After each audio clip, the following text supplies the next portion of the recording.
Méditation du 21 février. Lève-toi et vis. Mais Pierre dit: Je ne possède ni argent ni or, mais ce que j'ai, je te le donne. Par le nom de Jésus-Christ, le Nazaréen, lève-toi et marche. Acte 3, verset 6. Après l'ascension de Jésus, les disciples ont reçu la promesse du Père concernant l'effusion du Saint-Esprit. Le Seigneur leur avait dit: Il est avantageux pour vous que je parte, car si je ne pars pas, le Consolateur ne viendra pas vers vous. Jean 16, verset 7, version Colombe. Et alors qu'il regardait opérer des miracles, il leur avait aussi prophétisé: Lui aussi, les œuvres que moi je fais, il en fera même de plus grandes encore. Jean 14, verset 12. Pierre et Jean se sont rendus au temple et sont entrés par la belle porte. Là, ils ont rencontré un paralytique qui demandait l'aumône. Pierre l'a regardé et lui a demandé de se lever au nom de Jésus-Christ et de marcher. Les Écritures rapportent que le paralytique s'est levé en sautant de joie. J'ignore si cela t'est déjà arrivé, mais je vais à l'hôpital pour rendre visite à des malades ou à des amis qui, pour une raison ou une autre, souffrent de mal physique. À la fin de ma visite, je leur dis que je peux prier pour eux, mais n'ose pas leur demander, comme les disciples, de se lever et de marcher.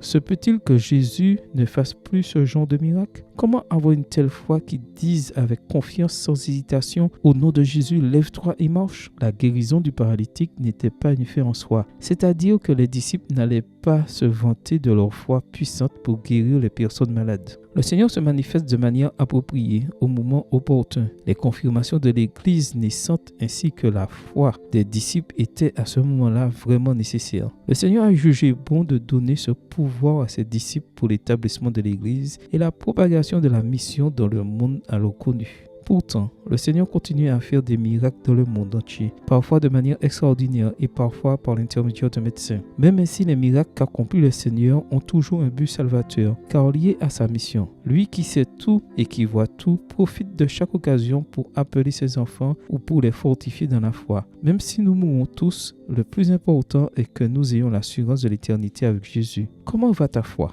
Crois-tu que Jésus peut faire un miracle dans ta vie? Il l'a déjà fait. Tu étais condamné à la mort éternelle, mais il est mort pour te dire: lève-toi et vis. Je l'ai fait pour toi, car tout est par sa grâce. Amen. Bonne journée à vous et que le Seigneur vous bénisse.